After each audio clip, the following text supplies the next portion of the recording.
Bismillahirrahmanirrahim. Assalamualaikum warahmatullahi wabarakatuh. Alhamdulillahirrabbilalamin. Wabihi nasta'in wa ala umuri dunia waddin.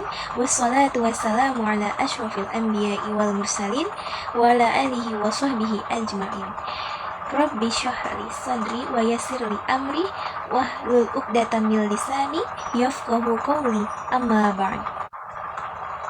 Pertama, yang saya hormati kepada Bapak Abdul Ghafur MA selaku dosen pengampu mata kuliah studi Islam di UIN Syarif Hidayatullah Jakarta, dan saya Salsabila dengan NIM 12511100094, mahasiswi semester 1 Prodi Pendidikan Guru Madrasah Ibtidaiyah, Fakultas Ilmu Tarbiyah dan Keguruan, UIN Syarif Hidayatullah Jakarta. Di sini saya akan mereview salah satu materi yang sudah kita pelajari di semester 1 ini dengan judul pengertian, asal-usul, macam-macam, unsur, tujuan, dan fungsi agama. Pernahkah kalian berhenti sejenak dan bertanya, di tengah hiruk-pikuk kehidupan modern saat ini, apa makna dari semua ini? Apa petunjuk yang dapat kita gunakan saat merasa tersesat dan yang menahan kita saat badai menerjang? Bagi miliaran manusia di dunia, jawaban atas pertanyaan tersebut terangkum dalam satu kata, yaitu Islam. Ini bukan sekedar serangkaian budaya semata. Islam secara harfiah berarti penyerahan diri atau perdamaian.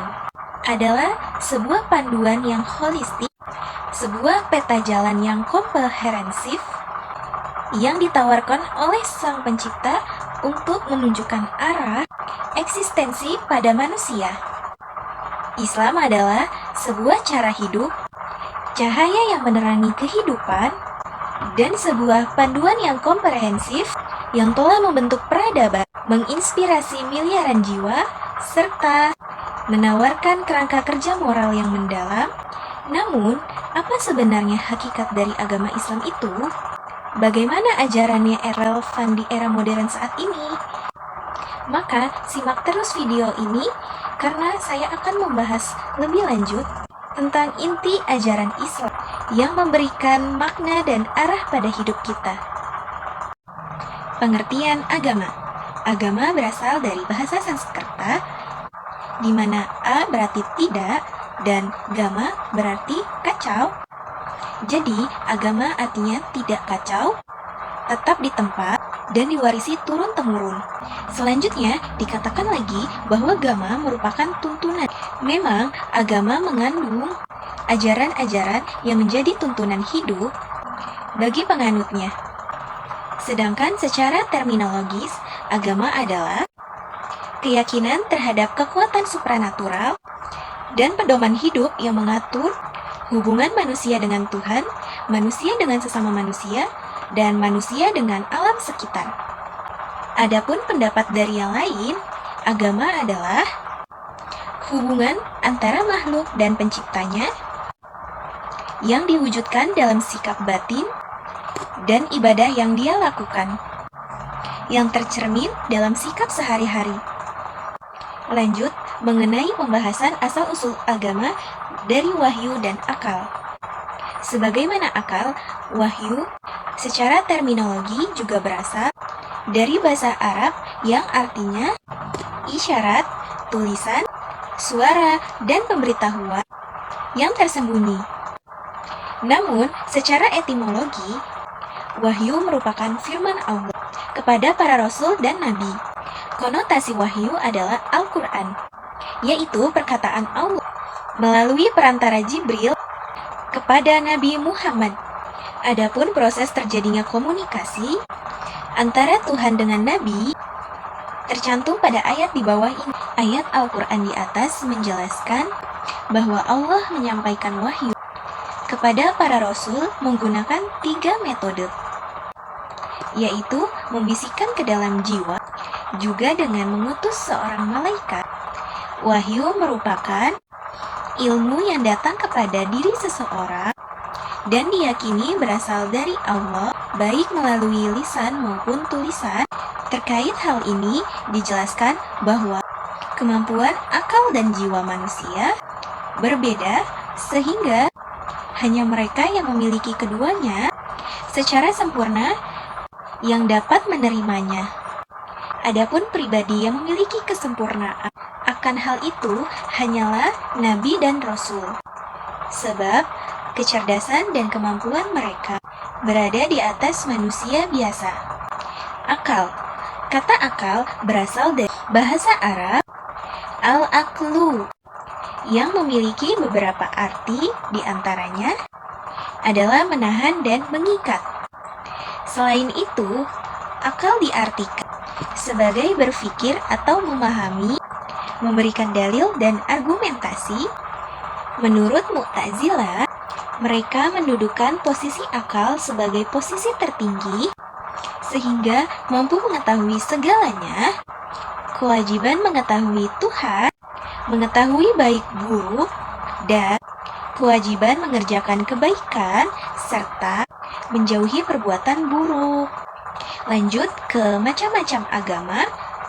Para ahli teologi Islam membagi agama-agama di dunia kepada dua pembagian, yaitu agama samawi dan agama ardi.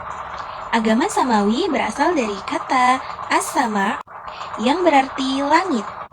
Disebut agama samawi karena agama ini datangnya langsung dari Allah melalui wahyu yang diturunkan kepada nabi dan rasul.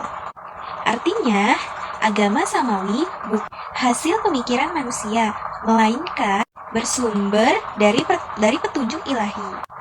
Agama samawi yang diturunkan Allah ada 3, yaitu Yahudi, agama tertua yang dibawa oleh Nabi Musa alaihi salam, Nasrani, agama yang dibawa oleh Nabi Isa alaihi salam, dan Islam, agama penutup yang dibawa oleh Nabi Muhammad sallallahu alaihi wasallam. Ketiga agama ini memiliki prinsip yang sama, yaitu meyakini Allah yang Maha Esa. Dalam pandangan Islam, hanya Islam yang merupakan pandangan agama samawi yang asli dan masih terjaga kemurniannya sampai hari kiamat. Sedangkan agama samawi sebelum-sebelumnya, seperti Yahudi dan Nasrani, telah mengalami perubahan dalam isi kitab maupun ajaran-ajarannya. Agama ardi berasal dari kata al-ard yang berarti bumi. Disebut agama ardi karena agama ini lahir dari bumi, yaitu dari pemikiran, budaya, dan pengalaman manusia, bukan dari wahyu Allah. Agama ardi biasanya berkembang dari filsafat, tradisi, atau keyakinan leluhur yang dijadikan sistem kepercayaan. Agama yang timbul dari angan-angan manusia dinamakan agama tabi atau agama ardi, ialah karena tabiat manusia yang ingin beragama, ingin mengabdi dan memuja kepada sesuatu yang dianggapnya maha kuasa atas dirinya, bukan berasal dari wahyu. Sehingga semua agama ardi ini terjebak dalam kesyirikan, seperti agama Hindu, Buddha, Konghucu, dan lain-lainnya. Meskipun ajarannya berbeda-beda, umumnya setiap agama memiliki unsur-unsur pokok, yaitu 1. Kepercayaan, akidah atau keyakinan. Maksudnya ialah keyakinan akan adanya Tuhan. 2. Praktik keagamaan atau ibadah, seperti ritual, upacara adat, sholat, puasa, dan haji. Lalu ada norma dan etika, yaitu pedoman mengenai perilaku baik dan buruk yang membimbing individu dalam kehidupan sehari-hari.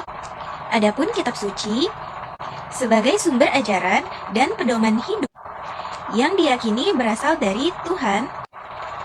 Dan yang terakhir ada tokoh agama atau nabi. Maksudnya adalah pemimpin atau pembawa wahyu dari Tuhan. Selanjutnya, tujuan agama bagi kehidupan masyarakat, baik bagi individu maupun kelompok, antara lain 1. Sebagai petunjuk.